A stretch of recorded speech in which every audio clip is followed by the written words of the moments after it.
గౌరవనీయులు ఈ సమావేశ ప్రెసిడెంట్ ఏదైతుందో మన సతీష్ గారు, ముఖ్య అతిథి రిజిస్టర్ సార్ గారు, మరి అదే రకంగా ఈసీ మెంబర్ రాజు గారు, ఈ సమావేశానికి హాజరైన అధ్యాపక బృందం మరియు నాన్ టీచింగ్ బృందం అందరికీ పేరు పేరున బీసీ ఉద్యమ నమస్కారాలు తెలియజేస్తా ఉన్నా.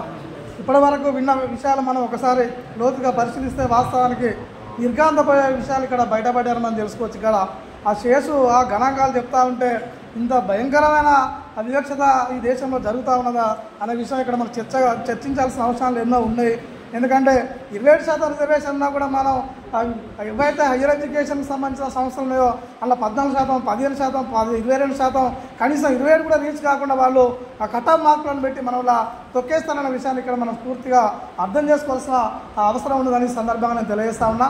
అదే కాకుండా ఇప్పటివరకు చెప్పిన ఎక్కడైతే కాలేకార కమిషన్ వచ్చిందో, మండల కమిషన్ వచ్చిందో, ఈ మధ్యన వచ్చిన కమిషన్లు కావచ్చు, అవన్నీ కమిషన్లు బీసీలకు అనుకూలంగా రిపోర్ట్స్ ఇచ్చినప్పటికీ కూడా ఈ ప్రభుత్వాలు అమలు చేసే పరిస్థితి లేదన్న విషయాన్ని ఇక్కడ మనం స్పష్టంగా గమనిస్తూ ఉన్నాం. అంటే మనం చేయాల్సింది ఏంటంటే ఇక్కడ వాస్తవానికి తెలంగాణ రాష్ట్రం కావచ్చు, అక్కడ ఏపీ కావచ్చు, ఇక్కడ బీసీలకు రాజకీయ చైతన్యం లేకనే ఈ విషయం మనకు అన్యాయం జరుగుతూ ఉన్నదని ఇక్కడ మనం స్పష్టంగా అర్థం చేసుకోవాలి. మీరు వాస్తవాన్ని పరిశీలించండి. భారతదేశం మొత్తం ఇంతకుముందు మన స్టేట్ చెప్పాడు, బీహార్కి వెళ్ళండి ఒక బీసీ ముఖ్యమంత్రి అవుతాడు అక్కడ, లేదా యూపీకి వెళ్ళండి అఖిలేష్ యాదవ్ ముఖ్యమంత్రి కాగలుగుతాడు అక్కడ, లేదా అక్కడ మన తమిళనాడు వెళ్ళండి ఒక బీసీ కరుణానిధి కానీ మొదలుకొంటే ఇప్పుడు ఆయన ఎవరైతే ఉన్నారో బీసీఏ మంగళపురానికి సంబంధించిన స్టాలిన్ ముఖ్యమంత్రి కాగలుగుతాడు అక్కడ, ఇంకా వేరే రాష్ట్రాలు పోండి ఎస్టీ ముఖ్యమంత్రి కాగలుగుతాడు అక్కడ, వేరే రాష్ట్రాలు పోండి బీసీ ముఖ్యమంత్రి కర్ణాటక వెళ్ళండి కర్ణాటకలో బీసీ ముఖ్యమంత్రి కాగలుగుతాడు అక్కడ.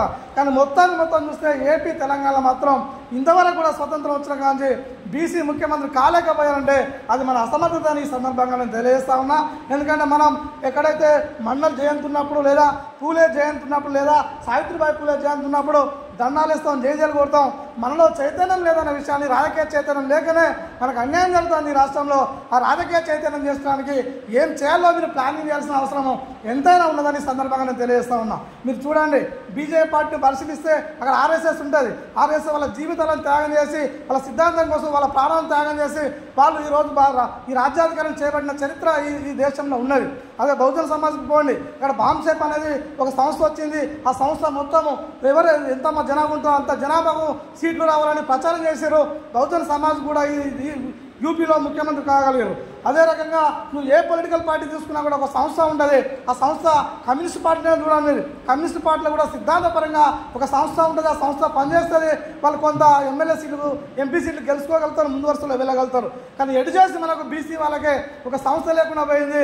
వచ్చిన ఎవరైనా బీసీ నాయకులు ధైర్యం చేసి పొలిటికల్ పార్టీ ఏర్పాటు చేస్తే పాపంగా దేవేంద్ర గౌడ్ లాంటి వాళ్ళు, నారగోన్ లాంటి వాళ్ళు, విజయశాంతి వాళ్ళు లాంటి వాళ్ళు, ఇంకా కాసాంతి జ్ఞానేశ్వర్ లాంటి వాళ్ళు అనేక మంది బీసీలు ఈరోజు పొలిటికల్ పార్టీలు ఏర్పాటు చేస్తే మన జనాలను నమ్ముకొని గౌడ కులాసులు ఎంతమంది ఉండరు ఈ తెలంగాణలో 40 లక్షల మంది ఉండరు. ఆ 300 కులాసులు ఎంతమంది ఉండరు మన జ్ఞానేశ్వర కులాసులు ఈ తెలంగాణలో 38 లక్షల మంది ఉంటారు. ఇంకా 300 కాపు విజయశాంతి మహిళా ఓట్లను, 300 కాపు కులం ఓట్లను నమ్ముకొని ఒక బీసీ పొలిటికల్ పార్టీ మన తెలంగాణ తల్లి అని ఒక పొలిటికల్ పార్టీ పెడితే మన మహిళలు ఓట్లేదు, మన బీసీలు ఓట్లేదు అంటే మన వాళ్ళు ఎవరైనా పొలిటికల్ పార్టీ పెడితే జ్ఞానేశ్వర్ మన పార్టీ అని పెట్టాడు.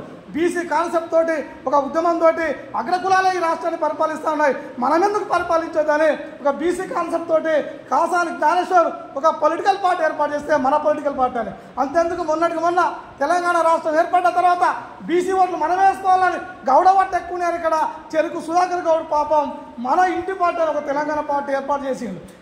చెరుకు సుధాకర్ గౌడ్ మనం ఓట్లేసినామా, కాసాని జ్ఞానేశ్వర్కి ఓట్లేసినామా, దేవేంద్ర గౌడ్కి ఓట్లేసినామా, విజయశాంతికి ఓట్లేసినామా? మన బీసీ వాళ్ళు మన వాళ్ళనే డిపాజిట్ రాకుండా ముక్కలు ఓడించి తొక్కేసిన చరిత్ర ఈ తెలంగాణ ఏపీ రాష్ట్రంలో ఉన్నదంటే ఎంత భయంకరమైన నిజాలు ఇప్పటి వరకు మాట్లాడుకుంటా ఉన్నాం మనం అర్థం చేసుకోవాల్సిన సందర్భాన్ని తెలియజేస్తా ఉన్నా. చూడండి, అక్కడ రేవంత్ రెడ్డి ఉన్నాడు, 42% రిజర్వేషన్ అంటా ఉన్నాడు. ఒకవేళ అది బిల్లు అయ్యే అవకాశం లేదని నాకు తెలుసు. అక్కడ సుప్రీంకోర్టు 50% అక్కడ గేట్ పెట్టిందన్న విషయం తెలుసు. ఆయన కూడా 42% అంటారు. అది ఎట్లాగైతే లేదని ప్రజల్లో చల్లగా చులకన కావద్దని 42% పొలిటికల్ పార్టీ పరంగా ఇస్తామని ఒక డిసైడ్ చేయడం జరిగింది. పొలిటికల్ పార్టీ పరంగా నువ్వు 42% సర్పంచ్లకు డిక్లేర్ చేస్తే అదే గ్రామంలో ఎవరైనా బీసీ అభ్యర్థి నిలబెడితే నీ పొలిటికల్ పార్టీకి సంబంధించిన వాళ్ళే ఓసీ అభ్యర్థి ఇండిపెండెంట్గా నిలబడతారన్న విషయాన్ని నువ్వు గమనించాలి. ఇండిపెండెంట్ నిలబడితే అక్కడ బీసీకి ఓట్లేరు, మన బీసీ వాళ్ళే ఓసీకి ఓట్లేస్తారు. లేదా ఒక కాంగ్రెస్ పార్టీ నుంచి నువ్వు బీసీని ఒక సర్పంచ్ క్యాండిడేట్ నిలబడితే వాడు టీఆర్ఎస్ పార్టీ ఓసీ వాళ్ళు నిలబడతాడు, అక్కడ ఓసీ వాళ్ళకి వెళ్తారు. అంటే ఈ 42% అనేది రిజర్వేషన్ అనేది వృధా ప్రయాసన విషయాన్ని మనం ఇక్కడ స్పష్టంగా గమనించాల్సిన ఈ సందర్భంగా నేను తెలియజేస్తా ఉన్నా. అందుకే మనలో బాబాసాహెబ్ అంబేద్కర్ చెప్పినట్టు political power is the master key అని చెప్పిండు. రాజకీయ పవర్ లేకుండా మనం ఏది సాధించలేము. వచ్చిన రిజర్వేషన్లే అక్కడ 27% రిజర్వేషన్ వస్తే 27% రిజర్వేషన్కి రీచ్ కాలేకపోతా ఉన్నాం. అంతేందుకు మొన్నటికి మొన్న 35 నామినేటెడ్ కార్పొరేషన్ పదవులు డిక్లేర్ చేస్తారు తెలంగాణ రాష్ట్రంలో. 35 చేస్తే 3% జనాభా లేని రెడ్లకు 12 వచ్చినాయి. 54% జనాభా ఉన్న బీసీలకు 11 ఇచ్చారు. వెలమలు ఎంతున్నారు? ఒకే శాతం ఉంటే వాళ్ళకు రెట్టింపు వస్తూ ఉన్నాయి. ఎమ్మెల్యే సంఖ్యలో చూసుకోండి మీరు. ఎమ్మెల్యే సంఖ్య ఉంటే 3% లేని రెడ్డు 43 ఎమ్మెల్యేలు ఉన్నారు. 54% ఉన్న బీసీలు 19 మంది ఎమ్మెల్యేలు ఉన్నారు. 1% కూడా లేని వెలమలు 13 మంది ఎమ్మెల్యేలు ఉన్నారు. అంటే ఏ విధంగా దుర్మార్గంగా రాజకీయంగా దోపిడీ జరుగుతూ ఉన్నది, ఆర్థికంగా దోపిడీ జరుగుతూ ఉన్నది, సామాజికంగా దోపిడీ జరుగుతూ ఉన్నది. ఈ దోపిడీని అరికట్టాలంటే మనం జయంతులు జెండాలు బట్టి రేపు ఎవరి పార్టీ పొలిటికల్ పార్టీ వాళ్ళు వస్తే వాళ్ళ నాయకుడిని అగ్రకులానికి సంబంధించిన నాయకుడిని జే జిందాబాద్ కొట్టే పరిస్థితి మనకు ఏర్పడది.